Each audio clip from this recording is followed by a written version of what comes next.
yeah, maybe that's where Bridge the gap. I fit the gap because I think. Let's come, okay, I'll put the camera on downstairs. Bro, this is what I'm spending all day doing. Hi guys, and welcome back to TashTalk, where we have real conversations about life and creativity. Now, my next guest is a carbon analyst by day and a content creator by night, but you probably know him as a silver guy on TikTok on the skates. It's Kwaane! Hey guys, obviously, we have audience here in the class. You telling me, bro? I'm good, man. Welcome to my lair. Thanks for having me. Thank you for having me in this cube space. Yeah, we've been here for about half an hour trying to work out how to figure things out, but you know, they only sit, man. What you been saying? I'm good, man. I've been good. End of the year, December. Yeah. You know what I mean? 2024, almost halfway through the decade. Can we not? I feel like last time I saw you was Kwaane. So that was summer. That was like, what, 4 months ago? 3-4 months ago. 3-4 months ago. And then prior to that, when was the last time I saw you? We always bump into each other. Yeah. But like, I can't tell you where. It's probably been here, there, everywhere. Well, it's been too long. It's never been as much as we used to talk when we were working together. Of course. So I guess for context, me and Kwaane used to work together in Tottenham Hotspur Stadium. Yeah, man, otherwise known as the sweatshop. The trenches, bro. Otherwise known as the sweatshop. The sweatshop. They really had us in the sweatshop, bro. I'll be real. Like, looking back on it, it could have been worse. It could have been worse. It was worse. It was worse. It was worse. But you know what? Like match days, printing sun shirts and hurricanes was a mad thing. I mean, you can't even print cane shirts. The thing is, you were always in print. Was you not always in print? I wasn't always in print, bro. I was dotted around. Oh, that's the thing. So I'm sorry. come.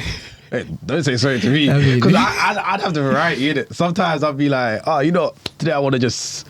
Because the print boys were always lit. Yeah, exactly. That's what I'm saying. Sorry. Like, yeah, the print boys were lit, but at the same time, being able to just walk the floor sometimes, necessary. I don't know. I felt like when you was on the floor though, you had like just eyes on you, just like 100%. You know, if you weren't touching a piece of clothing and trying to make it was just like you know the swing tags, doing swing tags for banners. For why? For no reason. No, it was definitely trenches, innit? But like, when did you end up leaving again? Because I think you left before me, right? Yeah. I ended up leaving. Well, I didn't leave because obviously it was all COVID and that, innit? So, because I was studying whilst I was working, when COVID happened and we all went inside. Yeah, literally. When it was time to open up again, by that point I had already got my new job. So I was just like, I'll just so wait, you left. So you left basically during COVID? My contract ended during COVID. Yeah, 100%. Because my little brother was still there for a little bit. Yes. And then, because I remember I was still there after COVID. After COVID, I came back. But like, similar to you, I was studying at the same time. Yeah. Or I was doing other stuff at the same time, so it wasn't like there full time.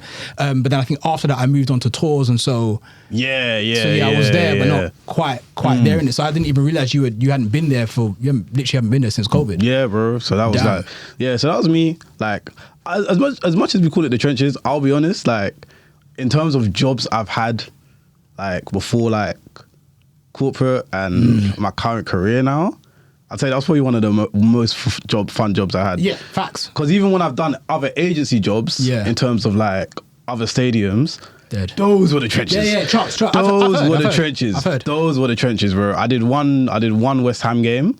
On concessions, which is the restaurant bit. Yeah, bro. What did they have you doing? Bro, I from that day I said I'm never buying food from a stadium restaurant again. I mean, do you get to tell me what you saw? Bro, it's disgusting, bro. What did you see, bro? Listen, all I know is they got the pork, they got the drinks, they got the snacks all in one area. It's bare people that like a lot of the time, bro. It was my first shift, so they just throw you in and they just say, just make food. Yeah. So it's like I ain't got no culinary training. I could just be any disgusting prick. You know what I mean? Like, and you know, it's a bunch of kids essentially. It's like a bunch of kids, teens, and like. You have one guy that's probably a bit more experienced that does like all the managing just to make sure stuff's happening. But ultimately, like, it's free reign, bro. And you can see some disgusting stuff. Like, even like with the sausages and stuff, like they got to change them out every 30 minutes. And then they got to change the oil and that. And let's just say if someone forgets, they forget. You know what I mean? And you're serving like thousands, tens of thousands of people. You're just serving people non-stop. Dead. So like mistakes are bound to happen, bro. Dead. So I was just like, yeah, never doing that again. And even like someone ordered a Bovril to this day. What's that? Like it's real. That you know, like when they say, you know, the Americans always be abusing British people, saying we eat like we still got bombs overhead. It's literally, imagine an instant hot chocolate, but instead of hot chocolate, it's like beef stock. Like what? You back it? You just back it. Dead. Yeah, it's a real like I said, West Ham Stadium. It's a real Cockney drink. Like a drink. It's a drink, bro. Butters. It's beef stew as a drink. Butters. Like, I remember smelling that for the first time, and I was like how like it tasted like it smelled like liquid black pudding. I didn't even like black pudding as a solid, let alone exactly. Exactly. Dead. So absolutely dead. Like I said, it could have been worse. Tottenham was a nice, cushy thing. Obviously, NFL was lit. They used to get in all the NFL drip. NFL was lit. Hey, the NFL drip. Let's not say too much. But yeah, on that NFL, I got a lot of jerseys. Just man, get me warm in the winter time. The hoodies, the jerseys. Hey. Yeah, I might have to go back just for the hoodies, bro. Shit, you just remind me. NFL was lit. NFL was lit up until. Did you do that time we went Wembley for NFL? We started at Wembley. Oh yeah, we started at Wembley, but then there was a time where. Obviously, when they came back to stadium, but then they did both. It was pinging between both. Yeah. Oh yeah, because you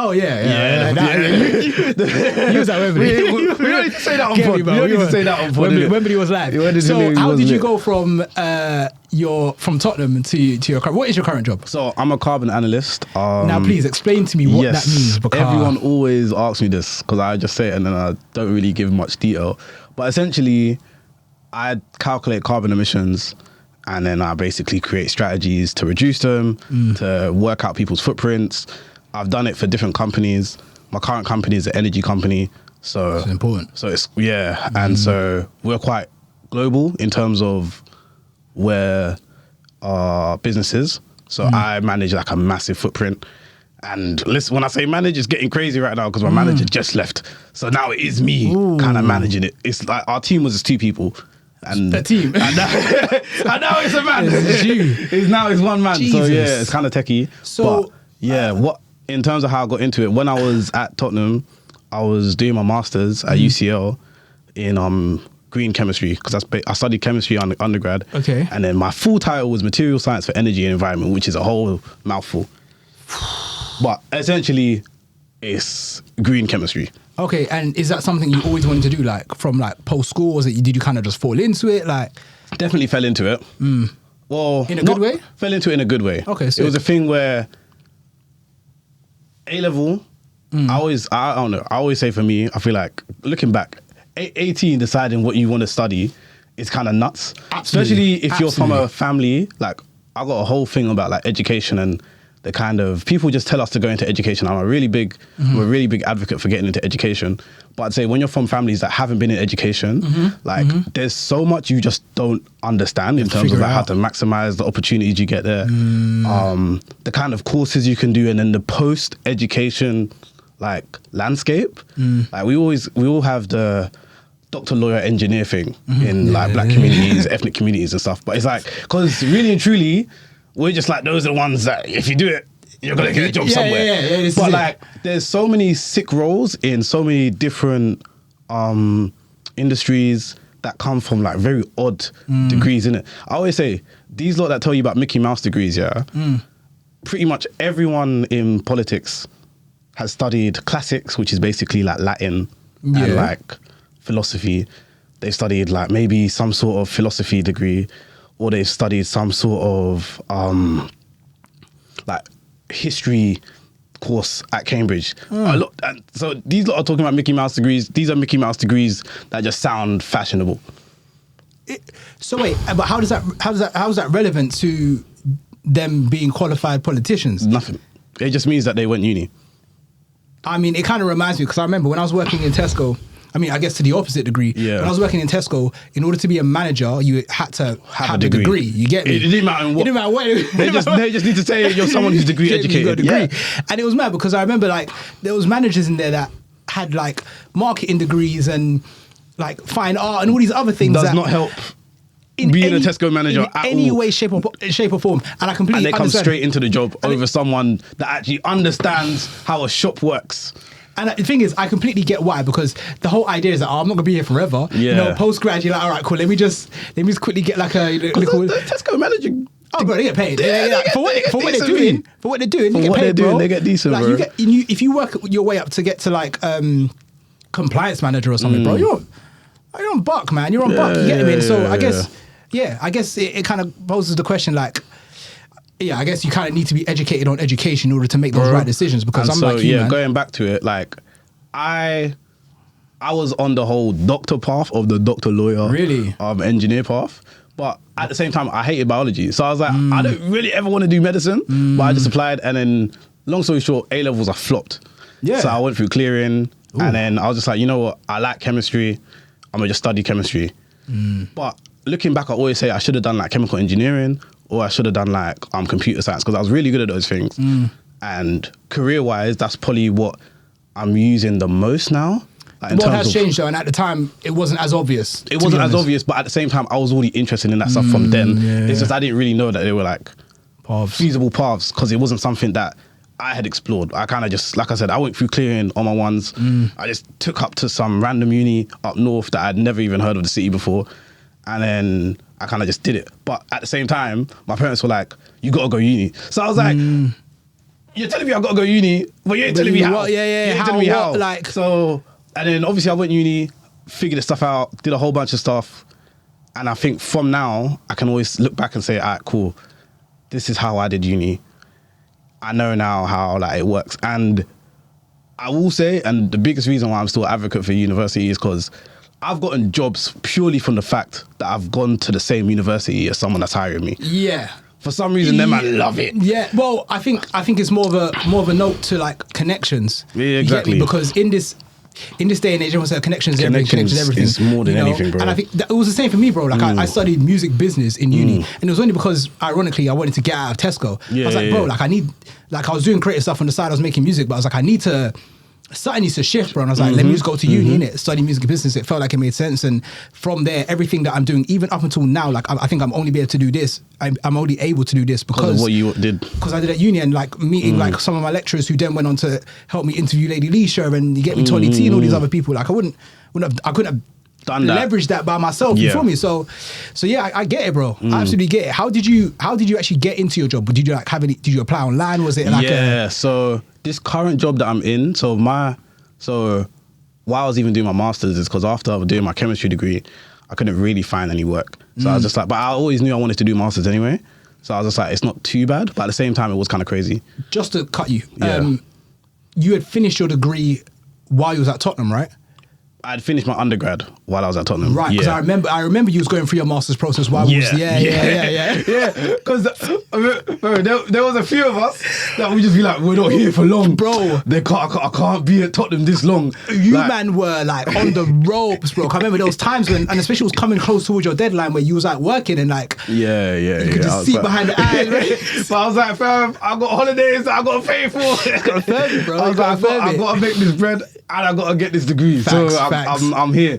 I'm here. But I did. So after uni, I did a gap year kind of at Tottenham. It wasn't a gap year per se because I wasn't traveling or nothing. I was just working. Because basically processing stuff, like I was meant to go straight into the next year for my masters, but like stuff happened with like my qualification for my old uni, so it just kind of set me back a year. But to be honest, it was calm anyway. So then that was the year that we were just working at Tottenham, right. Pretty much non-stop. And then the year after is when I was working while studying, which is then kind of when obviously COVID and stuff happened and cut off. But yeah, that process was fun. Like I said, I did the masters just so I could be better employed, but also because I wanted to kind of get the expertise, because by that point is when I knew I wanted to work in sustainability. So that's kind of the bracket that I work under now. So I've done roles as sustainability consultants, and like I said, I'm a carbon analyst now. That's my current role. But I knew I wanted to go into sustainability and kind of like something to do with decarbonization specifically, because it's just something that's kind of like close to my heart. And I think it's something as well that like a lot of us from the diaspora don't do. Well, yeah. Fun fact, it's the second least diverse industry in the country after farmers. But it's less diverse than like the police force. So like I'm in a very novel field. It's just you, bro. It's just me. Ooh. Like no cap, it's just me. It's just me, bro. Ooh. Like I mean, I want to touch on that because I think I'm already experiencing like that racial dynamic. Let's call it a spade, that racial dynamic going into corporate. But first, I kind of want to touch on like I guess what you do outside of work, outside of your 9 to 5. You get me? So I mean, from what I've seen alone, bro, you've photography, videography, skate, content creation. Yeah. It's kind of mad. What else, bro? I'll be honest, it's just a mixed bag. I realized like I just do whatever I kind of get interested by at the time. I think it started with photography. That's kind of what got me into like the whole content creation thing and just putting stuff out there. And it's so funny. I always say I'd always wanted to do like photography, videography. I'd always wanted to do it, like even YouTube and stuff. I've always wanted to do it, but for so long, I kept saying, "Oh, I need to get a good camera. I need to get a good setup. Oh, I need to get a good laptop to edit." And I just always put that in front of me. And then it's so funny that what actually made me like blow and kind of get my name out there was just recording off my iPhone, editing on CapCut, and then uploading TikTok. And bro, TikTok changed the game. TikTok changed the game. And TikTok's changing right now. Yeah. But still, I'd say if you're a budding content creator, if you're someone that wants to do stuff like that, just get yourself on TikTok, just start posting, bro. Bro, that auntie that just goes outside and records the buses. Bro, she's getting checks, bro. She's getting cake. She's getting cake, bro. That's what she did. She did something with Sadiq Card, bro. She did something with there was another. It wasn't Hermes, was it? She did another. It was like one of them fashion brands. Yeah. Why? Yeah. Why? For who? I don't know, but like it's different game, bro. Money. And the game has changed, bro. Like if you think you can't be a content creator in this day and age, like you actually need to just fix up because there's people posting dumbness. The buses, bro. And I felt that same thing as well, that kind of like, I need to, and even this has kind of been part of this is high-end. This is high-end. But at the same time, sometimes you need to do high-end. High quality is still needed. And I mean, I guess to kind of like touch on like work and stuff is like I couldn't do this if I didn't have my 9 to 5, bro. You get me? So it's like balance, it goes hand in hand. You feel me? But how do you balance like everything you're doing? Oh, bro, I don't, bro. I ain't had balance for a good 2-3 years, bro. For real? Like, bro, and I didn't finish the question. How do you find that? I knew it was going to come. I knew balance was going to come. And I tell people straight up, don't find balance. Don't do this life if you want balance. Okay, so what does balance look like? I did it in your head. What would it look like? I don't know, bro. Really? Because for me, especially now, it's like I'm getting big in both avenues. When I first start, like, it's so funny because I started doing like the content creation stuff just as soon as I broke into industry. So it was one of the ones I didn't even have an opportunity to kind of like explore stuff. And I'm not like one of those people that did it when they were younger. So I was learning how to work ISO and like shutter speed whilst I was learning how to like basically do a heat evaluation of a building. So I was already doing the past, but when you're learning and you're doing the basic stuffs, it's a bit easier. You've got a lot more time. There's not as much demand on you. But now, where it's like, I've now got a portfolio of work for both sides of things. Like my company, like kind of like is put, like I said, I'm kind of having to pick up for my manager leaving. And then now as well, like with some of the bigger projects that I've been doing like outside of work, it's now at a point where they're almost equal. They've grown. Yeah. But the capacity I have in the day is the same. Bro. So yeah, it's getting to the point now where I've been saying for the longest, I'm like, the only way it's gonna get easier is if I somehow cut down one or the other. Yeah. Like maybe decide to, like, I can't be doing the 1 foot in, 1 foot out thing for much longer, I don't feel like. And I guess that's where I'm now like, what is it I want to be doing? And I ain't got the answer for that one just yet. I mean, it's funny because I was also going to ask you whether you felt like your 9 to 5 has hindered your passions or whether you feel like it's supplemented it. But I think it's supplemented. I genuinely do love what I do, but for work, for your 9 to 5. Yeah. Okay, I genuinely do. Like, I think, like I said, like I don't think I could be doing a 9 to 5 if I didn't care about like the subject matter. Or like what it was I was studying. And like at the end of the day, nothing really kind of gets me going more than like learning and like figuring things out. And I do that a lot at my job. I do that a lot in my career. Like, and as well, I think more so than anything, like I kind of feel like I have to do it. Why? Because like the role that I'm kind of doing is like something that is like I said, bro, global warming is a real thing. Global warming is a real thing. And we ain't got much time left. Like, how long do you reckon we got left? in your professional experience, like, how much? I'll be honest. We're already like. Is it too late? No, not too late. But we're already like seeing the results of our kind of lack of fuckery. Pretty much fuckery. I didn't know you could swear. You know what I mean? I'll bleep it. I need to bleep it. Our lack of impetus, yes, as I want to say it, we're already seeing the results of that. Yeah, like we're seeing Category 6 storms in the Caribbean. Way before hurricane season's even supposed to start. You know what I mean? And I think whenever we talk about this like climate catastrophe and all of that perspective, a lot of what they say in terms of the dates for when things are gonna end is when it affects the white people. Oh, so it's already it's already peak for Pakistan and India had like months of floods last year, like, and it killed like bare people. I feel like I vaguely saw that, but it was passing. It's just passing. It just happens. Like we just see tragedy happen there, tragedy happen here. It's not until something kind of hits America that we're kind of like, because that same storm that I'm talking about that hit the Caribbean, it did end up on like American shores. And that's why it was kind of a big deal. Florida, like Miami, Florida. I think a bit of like maybe Texas or something as well. But like, that's when we kind of think like, something's happening. But the stuff, the kind of effects we're seeing of climate change are already getting a bit mad.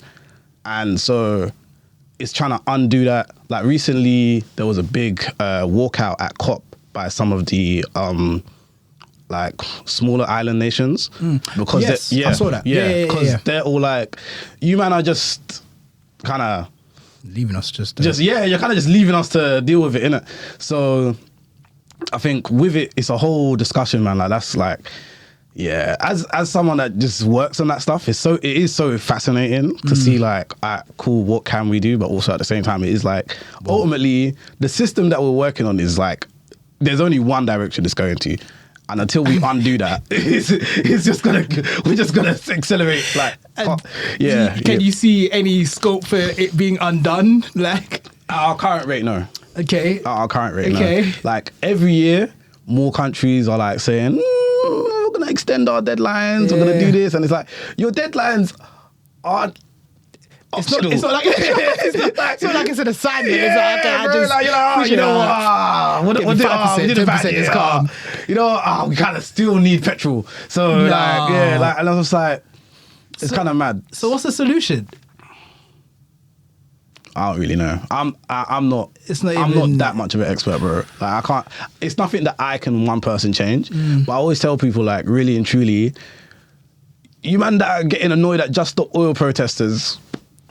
Like, you want to be thanking them, bro. They're thinking about you. They're thinking about you, and you're thinking about your kids. Like, don't get it twisted, yeah?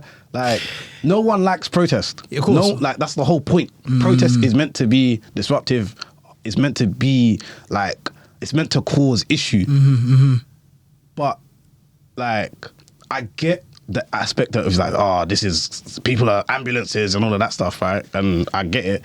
But you have to understand there's, like, people are seeing it from a long-term point of view, not just today. Innit? So, but I don't know. Like, there are also things changing. New technologies are always developing. Like, there's really people in labs that are really trying to figure this stuff out.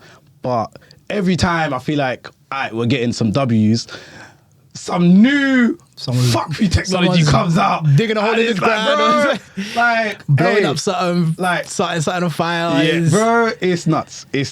I mean, there might not even be an ambulance to take us at one point because at this point there'll be nothing left. Nothing left, bro. There's something about me that kind of, I hear what you're saying, and I definitely think that obviously I'm not an expert in this field. I think that we've already gone too far. But then if there's one thing that we know about human nature is that we will cover up our mistakes with something else that will probably create another mistake. And so we're going to keep putting plasters on the stab wounds until there's no plasters left in it. This is the thing. It's like a lot of the solutions we come up with are solutions that make sense within the current structure of how we do things.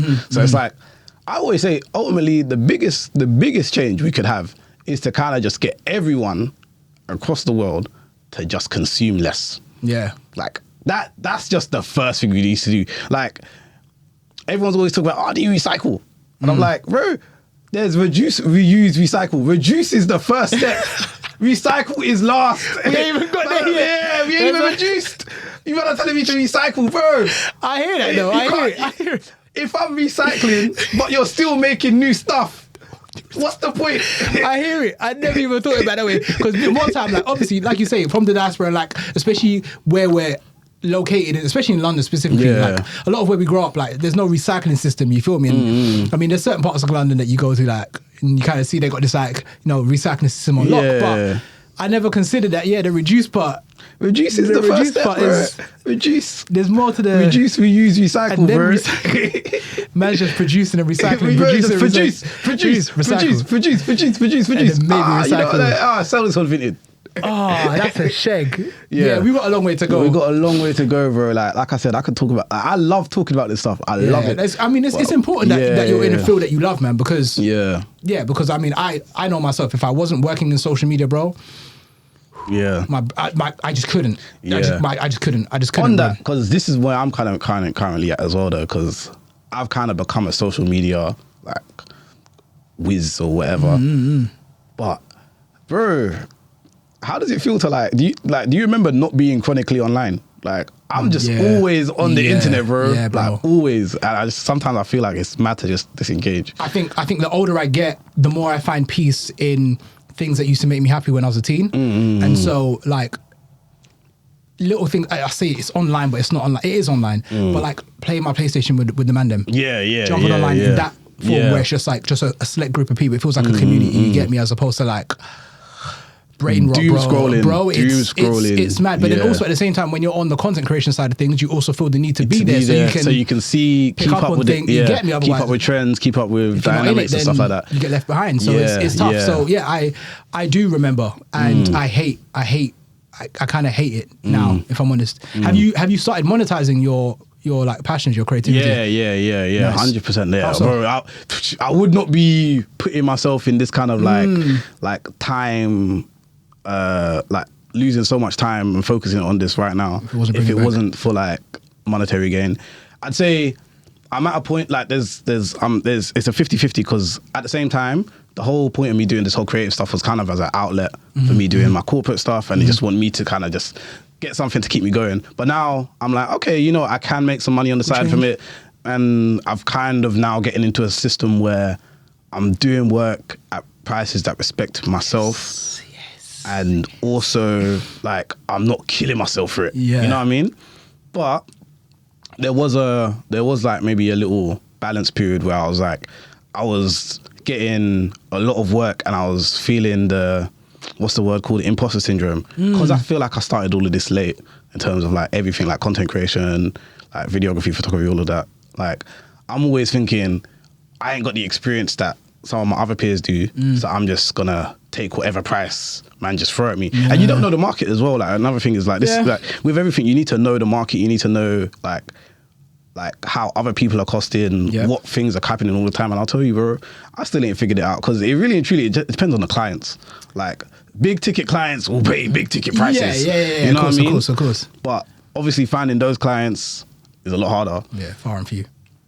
But it does come, and you do get some wins. And I've had, like, this year specifically, I've had like a crazy sick year on like pretty much all fronts, like work front, like event coordination with like some of the skating stuff I've been doing has been really sick. And then more so like content creation side, I feel like I've fallen off in like my own personal content creation, like with like my TikTok and even Instagram. But I've made more content this year than I've made like ever. Because I've been making it for like other brands, like other companies and stuff. So that's been interesting. And now it's like, because I've already done the personal side, because a lot of people's thing is, they need to build a personal brand. Like, I've already done the personal side. That's what I'm most familiar with. Like now I've got like a whole backlog of things to just upload. So 2025, I'm going to be back on all games. On it. But this is me, once again, increasing that load. That's already... I'm already thinking about the capacity. I'm always thinking about my capacity and how it's going to go. And like I said, I think in the next, I think I've got like maybe 2 more years, or maybe I can operate at this schedule. Yeah. Of before it's like... And bro, don't even ask me about social life, because my social life is, if I'm doing something that's outside and you're there, we're there. Yeah, that's the social. That's me socializing. Yeah, that's me socializing. That's how it is though. Like, and I had it, by the time this comes out, it'll be released anyway, but I had B2B Max on here and he was saying the same thing. He was like, he's just always on the go, man. And so like you lose a social life, and I guess sometimes like your work becomes your social, because 100%. ultimately like some of the work that you're doing outside of your 9 to 5 it's sociable. It's fun. Sociable. You get me? It's sociable. You're meeting people, you're bumping into people you love and know. You get me? But also it's like, as we were saying before we got on the pod, it's good to still do stuff for your own self, and not always be work. Because that's kind of what I've been feeling recently, where it's just like I've only been going to like creative stuff if it's an invite or it's like someone's recommended me, or I've got like a free ticket. So it's not necessarily things I've wanted to go to. I've not seeked out much inspiration recently. So now I'm like, all right, let me actually make some time to enjoy stuff myself recently, especially like this month, because like November and October, I was going just like, it was just work. I just did 2 months straight of just grinding, which was sick. It was really sick. But at the same time, like, it's definitely good to kind of have the balance of still doing your own things for your own self and kind of reminding yourself why you like it, because you can get lost into it where everything feels like work, bro. That's not fun. When it locks in, like, it's the blessing though. When you lock in, you lock in, and you go off the grid. No one sees you. No one can get a hold of you, and cool, you get the benefits at the end. But then sometimes when you get to the end of that period, you're like, whoa. You need to enjoy it, bro. Like, whoa, like, you need to be able to. It's not sustainable ultimately. 100%. I kind of want to touch on monetization just a bit more in terms of like the paths of how you've monetized your creativity. Like, what does that look like? So is it obviously your TikTok, and then that kind of funnels into... So I tried to do the whole creative fun thing. That was unsustainable. Bro, it's chicken change. Firstly, it's chicken change. It's like, not even chicken change. And the kind of output you need to be doing on TikTok already is quite unsustainable. Like, really and truly, if you want to be a TikToker, you need to be someone that's like posting bears. Like, unemployed. Jobless. Right, you have to. Bro, it's a job in itself. Or working from home. Work from home. Hey. Let me not say too much. I'll be honest, that's the only way that this balance has worked, innit? But I'm not saying no more about that. Facts. Because I do my job. I need my company to know that. Anyway, you kind of need to be always posting something. So I've realized now long form actually is the better way to go about it, because then you can just chop it up, get it in advance, and then just put that on the TikTok schedule online is so lovely, bro. It's made my life easy. So yeah, definitely doing that. But in terms of monetization, I think the whole like influencer marketing thing is definitely a good way to go about it. So obviously, where I was doing a lot of skating content, I managed to plug a whole city with skates. Like Birmingham. I kind of went. My family moved there basically, and then I was just bored as hell, and I always loved skating. So I was just like, I know there's some cool skaters here, but there wasn't like, unlike the London scene where it was young people that really got involved, there was no like young Birmingham scene. So I kind of just started telling people, look, I'm doing a link up here, I'm doing a link up there, kind of from me having the profile of being the Silva Surfer. But also, like I said, because I was just there and I was bored, I was just like, calm. And then I was just letting people know I was getting like views. I wasn't getting as many views as I was back in London, but what I was getting was a lot of engaged followers that they'd be all be like, oh, where can I get skates? I had a link in my bio for where to get skates. I was making, 20% of every purchase on that. So, and like I said, I got a whole city to buy skates. So that was like, okay, I'm finally making some TikTok money. You know what I mean? Like, okay, I'm making some money off this influencer thing. Like, obviously, TikTok's got a bit crazy with it right now because every other video now is an ad. You know, and the yeah. TikTok shop thing is jarring, bro. Yeah, Like, I yeah. feel like I'm watching tele shopping, bro. Yeah, like, it is tele shopping. It is tele shopping. It is. You need to calm down, or at least separate it. Yeah, but at least in that way, like, that's definitely one of the easiest ways to go about it. Like I said, I was making decent bread. Kind of comfort now because I'm not skating as much anymore, or at least not in the same way. Now I've been focusing more on the events, but once again, that's the same thing. Like, I've turned the audience that I gathered from social media into my ticket buyers. So when I'm doing an event, it's mainly people that follow me for social media. Sick. I'm posting it online. I'm using social media as a way to market my events, right? So it's more marketing now, I say. But that's another way I've kind of monetized the social media stuff. And that's direct source from my video to my pocket, right? No middleman. No middleman, really. But then on the other side, there's also bookings and clients and stuff. So like some of the gram stuff we do, like our team, we get booked to do shows, we'll come in and then we'll do whatever. Sick. Recently I've been doing a lot of videography, photography, just bookings, whatever. Like corporate events and charities, I've always said that's what I'm aiming for, bro. I don't care about doing like the social media things, like the things that are always looking lit, bro. They're looking lit, but the prices are looking little. Right. The prices are little. You know what I'm saying? Just putting the little, They're bro. putting the little, bro. But it's little, and it's crazy because it reminds me of.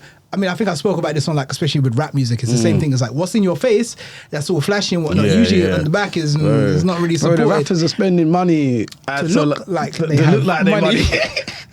It's a crazy system, No, bro. corporate's where it's at. Man. Corporate's where it's at. So like, 'Cause yeah, that's where the money is. Some of my biggest bookings have just come from companies. Just like they need, and things as well. Like these companies, they don't even really want anything crazy. They don't want anything flashy. They just need the video to just get the video out. You know what I mean? So like, and you can always give a bigger price to a company, bro. Like I always say, when you've got a company that's reached out to you. One thing I probably even should have done recently, because I did like a video, not like a shooting, but I did I was being recorded thing. Bro, first thing you do, type up the company name, see what their revenue was last year. See what their revenue was last year, and then you just tell them what your price is. Because if their revenue is crazy, don't be trying to give them the price that you give your friend. Yeah. Of course. Because, bro, these lot will pay you big bucks. They'll pay you, bro. But to them, it's not big bucks. Because to them, it's not big bucks. Because to them, if they're a 7-figure business, what's 5K? Yeah. What's 5K? They would have lost that in something else anyway. Bro, It's that's a write-off. That's, Like, at the end of the year, that's nothing. You know what I mean? So, like, and you can always say you're open to negotiation. That's what I've been preaching a lot. I always try to just find out what the budget is. You know, the war of what's your price? What's your budget? What's your price? What's your budget? It's like, hey, whoever came first. But like I said, there's ways to figure this stuff out. And also, like I said, knowing the market is really important. Like knowing who the competitors are and knowing kind of what the standards are for different work. So I'd even say I'm still pretty much on the low end, just because I still, like I said, the imposter syndrome is still something that eats at me. Same. So I feel like I'm always lowballing myself. But recently I've been giving higher prices and I've been like actually putting my foot down. And the main reason why I've been putting my foot down once again comes down to the time and the balance thing now. Because now I'm like, genuinely, I'm not leaving my yard for certain prices. This is it. I'm not leaving my yard because I can just go to work. I could just sleep. I would just sleep. Like I'm not losing sleep over like Chicken change, bro. Because especially in like London is so expensive, bro. Yeah. Uber here, Uber there. Like more time, because I'm always late, I'll be so real, I'm always Ubering to my bookings. So that's at least like 20, 30 pounds, right? So I need to at least be covering the fact that I'm gonna be spending money to get to places, innit? So yeah, you can't really be calling me out for small jobs anymore. Yeah, like I said, just clients, market links in bios, tickets and events, and then like views is the smallest amount of revenue I've ever gotten. Like unless, but like I said, but this is where I'm like, YouTube's the way to go. Yeah. Because YouTube right now is changing again, where now they're like, all right, cool, we've locked off the long form thing, but now let's actually compete with TV. Yeah. And like the way we use TV, the way we use our TVs now, I'll be real. I go into my living room, I turn YouTube on before I turn Sky. You go to the app, like, you're not watching channels, bro. You just got a Skybox. 1 to 5. Like. You just got a Skybox in 2024. You don't need it, bro. You don't need it for real. If I'm honest, that's kind of part of the reason why I set this up, because it's like it hits both. I personally prefer short form, innit? But then I kind of realized that when I was interviewing these people, I was like, wait a minute. I was like, bruv, put a camera on. I'm doing this anyway. Put a camera on. You get me? Film me like it's exactly what I'm doing anyway. Yeah. Cut it down into short form. Schedule it. I can get on with my life, bro. You feel me? And so you yeah, still I get think, so much more time, bro. I think now's the time. Like I think TikTok, not to say that the TikTok boat is gone, it's definitely not gone. It's definitely not. It's still going. That shit, like the way it was, where everyone was just getting 100,000 followers, bro. Bro, 2020. Like, I joined in like 2021, like end of 2021. I was late. I was late to the game, bro. But like, still, people are still doing these things, and like TikTok really is still the best platform for just growth. Yeah, facts. And like finding an audience, right? But I think it's also about knowing how to convert that audience into something monetizable. That's the tough part. I think that's the tough part that everyone seems to fail at, including myself. You get me? Only now I think I found a product that I can fully monetize frequently enough. Like, cool. When I was making music, it's like, how often am I dropping songs? And even when I do drop those songs, how much am I making off this? But again, chicken change. You feel me? Once again, like even like especially on that music front, like musicians always say their P's come from events, not from like streams and whatnot. Like, of course, like for your money, bro. Just start spitting, bro. Just spit for your money, bro. Yeah, you got to learn to perform, bro. You got to be able to perform because like the money digitally, the money isn't gonna. It's not gonna keep you going. Dissertation on this, bro. So I think now the game has changed enough so in that way. Long form is the thing that's going to make you the most money. It is a longer game. Yeah. You know, if you're playing the YouTube game over TikTok, you can overnight. You get me. But as well, YouTube, deeply like this as well, like. The internet is becoming a bigger part of our lives rather than a smaller. So the better you are at making like a profile for yourself, putting content out, the better you are in the long run. Because, bro, I've had some crazy opportunities from working with, this is another thing I forgot, like working with clients. So I'm saying more so doing a role for a client, but instead like maybe a client commissioning like content from me. Like making content in of itself is a way to make money. Yeah. Like UGC or something. The UGC, all of that stuff. UGC or even just commissions or collaborations or like acting appearances, all of that stuff. Like those are ways that you can make bread for just doing stuff. Even like, for example, like trips. Recently, I love going on trips and stuff. What I do now is I just be like, any like fashion brands need someone that's going to be doing some work or need someone that's going to be in a snowy field because I'm going to go in ice skating. Because these lot ain't now got to take all their products and book a flip. They can just give it to someone that's going to be out there that they know can make good content. Yeah. And then they just get it back for free. Like, because sometimes I'm like, I'm going to be out there. I just want some drip. You know what I mean? And like, there's people that do this on like a daily. You can work with like so many different government brands. And this is where like the whole connections things come into it so pointy because like you need to know how it functions to know how you can put yourself in a way to make money from it. Yeah. And just that's kind of why I'm outside a lot and do so many different things because I just feel like the more I learn about one thing, it always just adds into something else I'm doing. It's leverage, bro. Leverage. The experience and you and this is the thing, bro. You can't exchange experience, bro. So it's just getting yourself out there into different places. Facts. I want to touch on your 9 to 5. Talking about your outside of 9 to 5, trying to find a balance between the two of them. Because we both came from where we came from, i.e. Tottenham, where you were surrounded by people like ourselves. Did you experience any resistance or like struggles as you tried to enter your current role? I don't know. I want to say yes, just purely because like we live in a system that isn't designed for people like us, innit? Yep. And there's so many different, and I'm not even just talking about this from a racial aspect. I'm talking about, like, I'd say more so recently, I always feel the classist side of things, like, especially because there's people like us that look like us, but they've gone to private school, they've gone here, they've gone there, like they've come from money.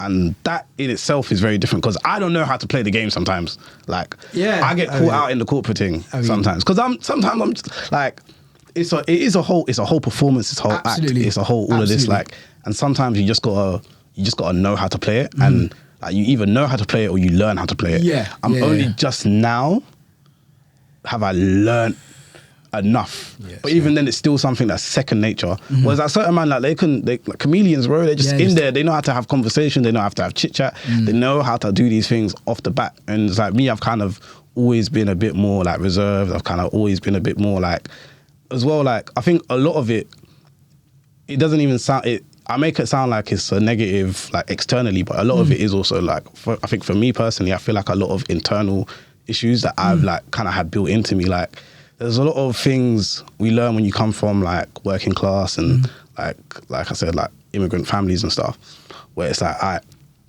don't ask people for money. Don't tell people where you're trying to go in life.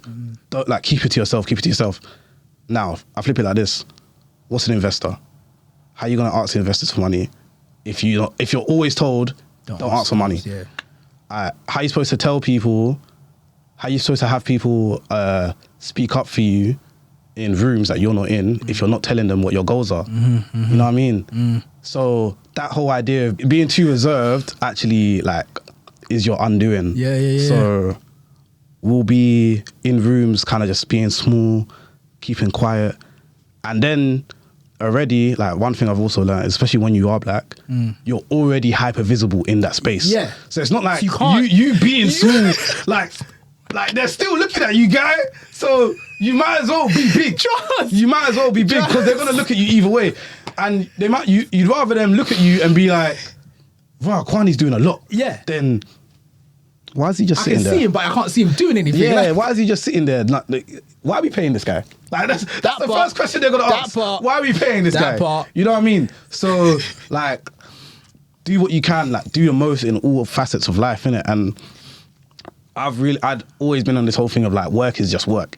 And now I'm like, no, you know, actually, I'm building a career that I do see long-term value in, and even like I'm trying to get to the point now. So this is maybe something you were gonna ask, but essentially the reason why I haven't cut out either is because I kind of want to merge rather than like step out of either. That's kind of the solution that I think is going to work for me.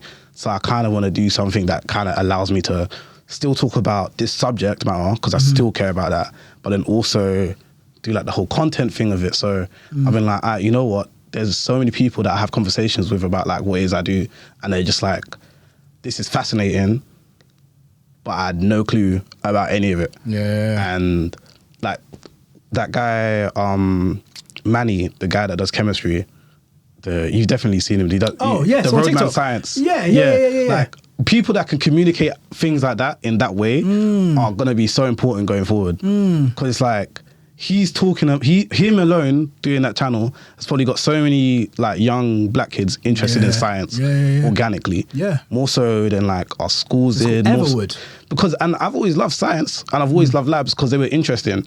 But I've been someone that's always had that affinity to stuff. You know what I mean? But so other people, like, they don't want to know why like these chemicals are reacting that way. They just want to see the reaction. So like you show them that, they're like, rah, follow. But what's the new? What's the this? What, you're telling me this happens on like a microscopic level? What's a microscope? And then you kind of go down the journey. Everyone has, I think I've always said everyone's always got a level of like interest in certain things. Like the creative brain, the scientific brain are the same thing, bro. Like it's all your brain. Like the same things that get you interested in one thing is the same thing that's going to get you interested in something else.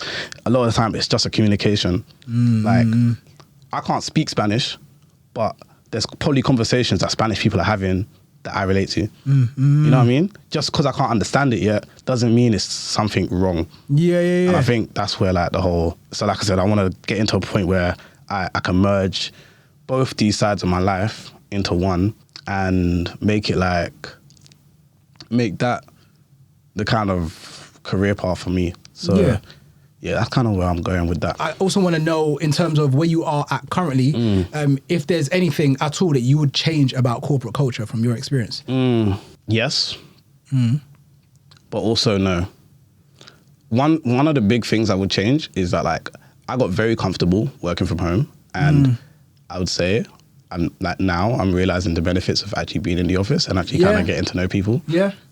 But at the same time, I don't want to lose that. I don't like the idea of having to be in the office. Yeah. Like now, I actually willfully go in because I'm like, you know what, there's value in it. Of course. But at the same time, I'm also just like, bro, I'll be so real. I get work done at yard. Like, sometimes I just want to lock in, because what I do is really a desk job. So I just sometimes just lock in, jump on, like open up my apps, do what I gotta do, and then call it a day. Because sometimes I'm not talking to anyone, no meetings, nothing. It's just maths, science, reading, all of that. Just put it on paper and then call it days. But other days I do need to be in the office, having conversations with people and doing stuff like that. But I'd say in terms of if I could change anything in particular, like there's definitely things I would change. But like the biggest thing for me right now is I want more people like me in my field. Yeah. Like I'll be honest, like I basically recently found a little networking group for diverse sustainability individuals. Sick. And it's changed my whole perspective of what it was I was doing. Because like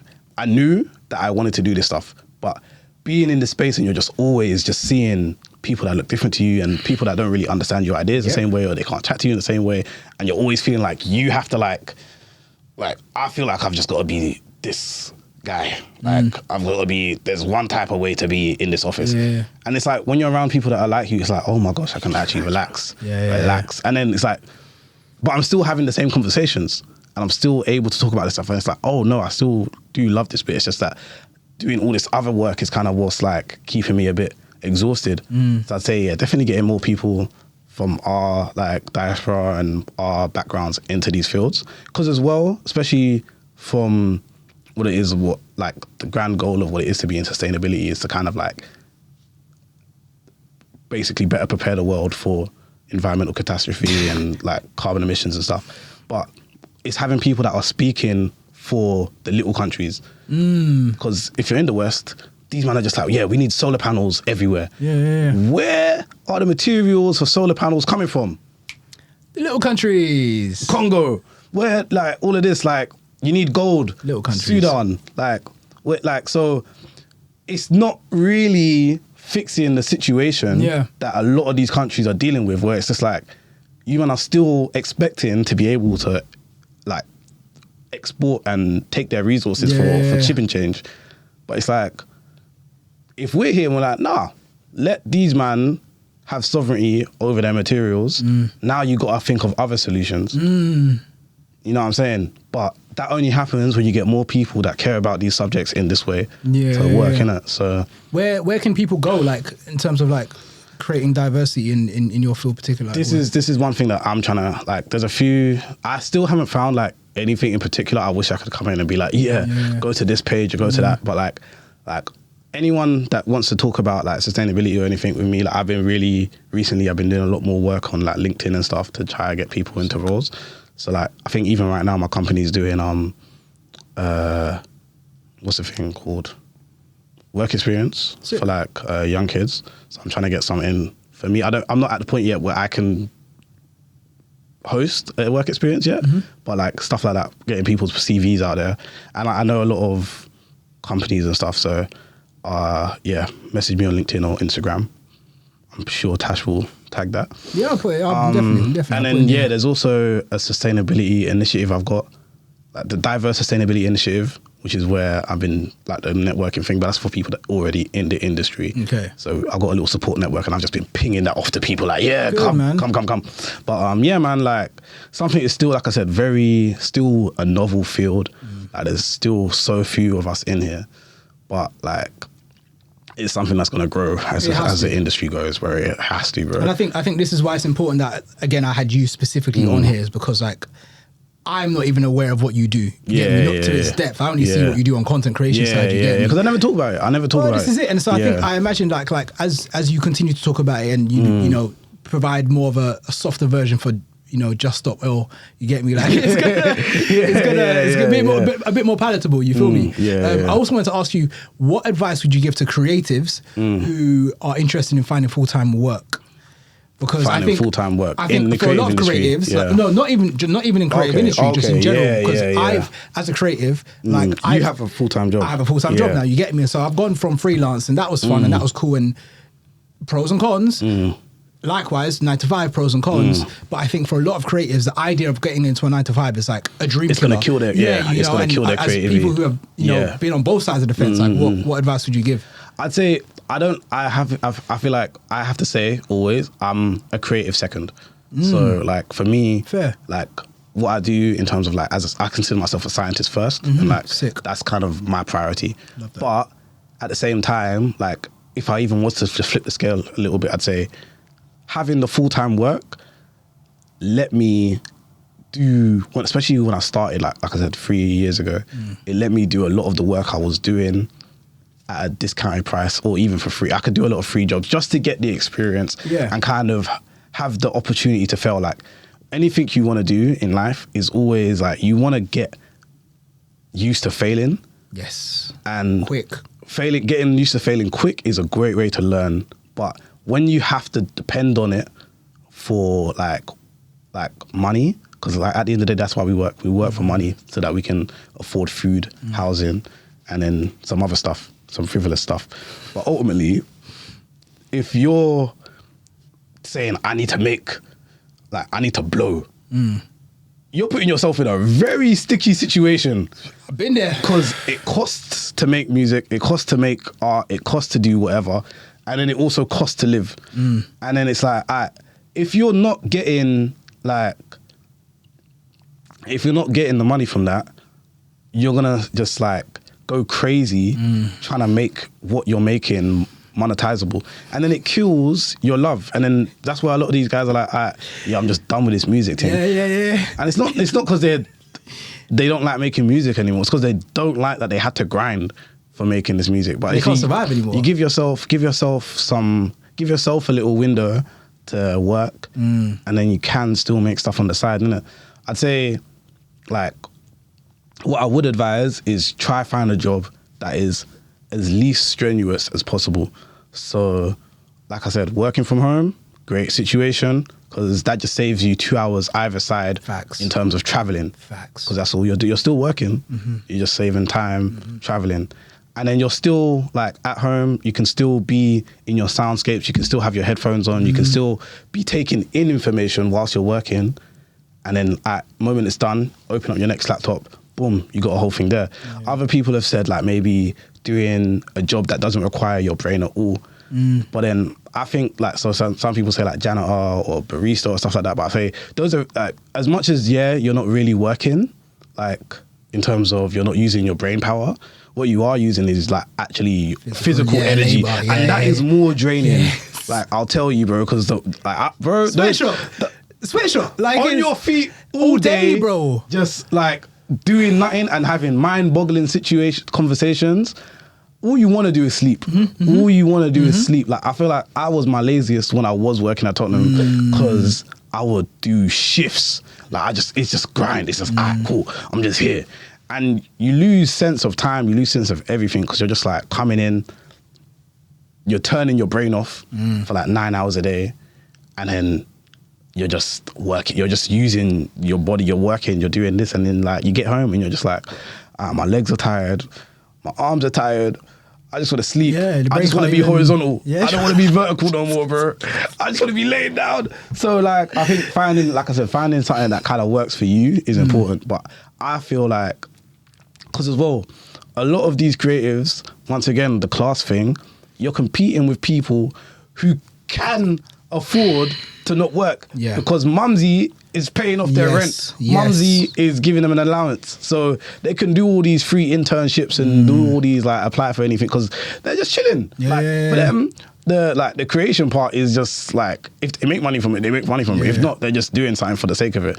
So like you kind of got to put yourself in a situation where you've got a little disposable income. If you want to buy a camera, if you want to buy this, you want to buy a little setup, like having something that's bringing some money in for you on the side, as well as like still focusing on your grind. I think that's possible, but you've got to be willing to sacrifice. Like, with anything, if you're really trying to make something happen, you've got to be willing to sacrifice. Like I know there's times where I forget to cook, and it's just porridge. That's all the time, bro. It's just porridge, bro. It's all the time, bro. So like sometimes you got to do them little sacrifices, innit?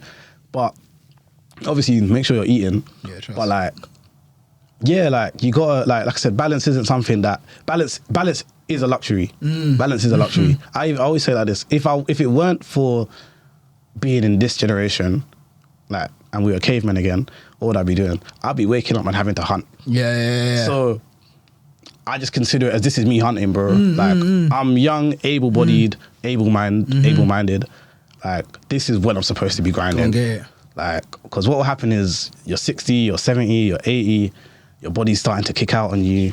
Like, you still get your mental capacity, but you're not able to work as much, so you might as well grind while you're young, bro. Everyone says it, grind while you're young, get the most out of it done. Like, and I'm like, I always say, I wish I started this whole content creation journey so much earlier. Like, Everyone says that. Everyone says it, and it's so cliche, but it's facts. It's facts, bro. Facts, bro. It's Because facts. if I had started In 2016. like different, Different, bro. yeah, it's different. mad, it's but mad. like, there's so many skills I've learned in the last like 2-3 years alone that have just helped me in so many different ways. So just getting used to structures and stuff. And I feel like one thing as well, calendar app, bro. Calendar app. Oh, bro, I was just doing it all in my head. Are you mad? Now it's like Kwaane has a podcast booking with Tash Sunday 12 o'clock. I'm like, all right, cool. Now that means I can't go out Saturday night. Yeah, bro, I'll be real with you. Like, I don't know, maybe it's the Virgo in me, but like, calendar has been my life for the past like 6-7 years from before COVID, bro. Because if it's not in the calendar, it doesn't exist. It doesn't exist, the bro. brain, there's already too much up there. There's already too much up there, bro. So the calendar just is patterned my entire life, bro. Notes, like, man. Because someone said the more you write stuff down, the less you have to hold it in your storage. And I was like, you know what? It makes like. I've always just been like, nah, man, confirm it. Like, man will just remember what I'm doing. And for the longest, it was calm. But I'd always felt like I was always just using so much energy. Like, at the time, I didn't realize I was. But looking back now, I'm here, and I'm like, now that I've started like making notes, or I've started like planning stuff down. Like, even if it's just like I write something on a little notepad, like just one line, just something to remember.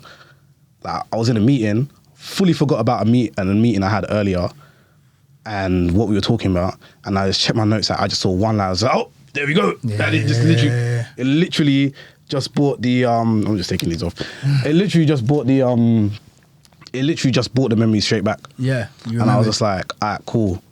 Man can just giving yourself the ability to just freak freely, and especially when you're creative, like storyboarding, like having it all in your, like, some people don't like to write their processes down, but especially if you're going to be doing any sort of work, because that's what it is, like whether you're doing a creative job, whether you're doing corporate, the moment it's work, it is work. It, like, the fun comes out of it.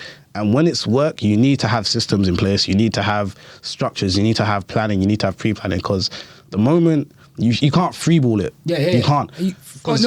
Your clients are gonna be pissed. Your clients, you come into a shoot and you're just like, you know what? Yeah, I'm just gonna scope the scenery out, see what comes to me. They're gonna be like, bro, we've booked you for this amount of time. We want you out by this amount of time so that we don't have to pay you anymore. You know what I mean? So you better have this, like, they want to know that you've set everything down, like straight forward. And like, it's just little things like that, man. Like getting things in on time, getting things in early, getting things done to timing, getting things, and that's the main things. Just kind of that little upkeep. Like, those are the little things that go a long way. Like, even, and then as well, like a personal business as well, especially when it comes to creativeness and stuff. Like, you're talking to clients a lot, so just knowing how to talk to people is so important. Like, I got one guy that, like, I met at one show 2 years ago. He ended up being a client because he works at a sick company, and he's helped out some bare of my events I work with, and like, he had a baby recently, so I was just like, congratulations. Like, when it's his birthday, say happy birthday. Christmas time, you just say Christmas. But it doesn't mean a lot. But it just keeps that. But people appreciate it. Like, if you tell me happy birthday, I'm like, oh yeah, thank you.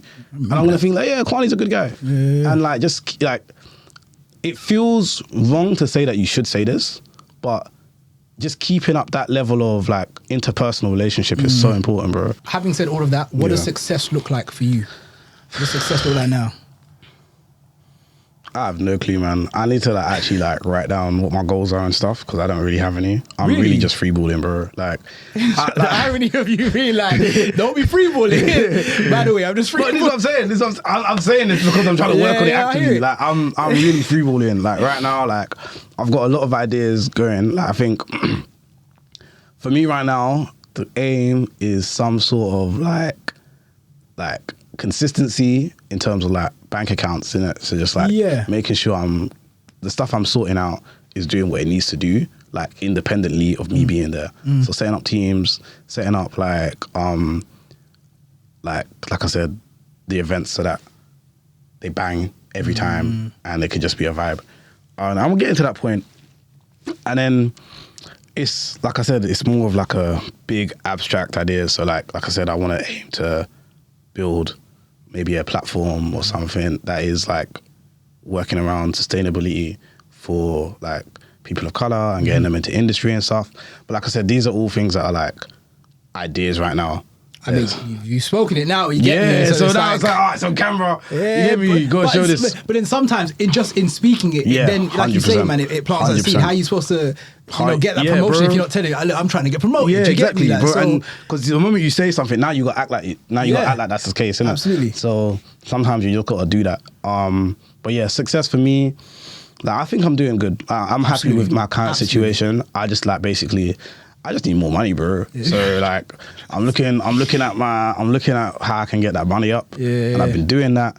So it's just like trying to just get that more consistently. Actively, I still feel like I'm actively waiting for opportunities to come to me. So now I think I'm trying to get into the habit of grabbing, but also just cold calling, like speaking to clients and being like speaking to potential clients. And being like, hey, this is the services I can provide. This, and this. I've got a sick portfolio now. I've got a sick contact list that I can just be like, boom, this is what I've done. This is who I can do it with. And same way you said you didn't know what I do. So many people like say they don't know what I do right now. So like I've been saying for the longest I need to get my website sorted, but I just haven't. But like I had someone recently message me like, oh, Kwaane, we want to do some 3D photography.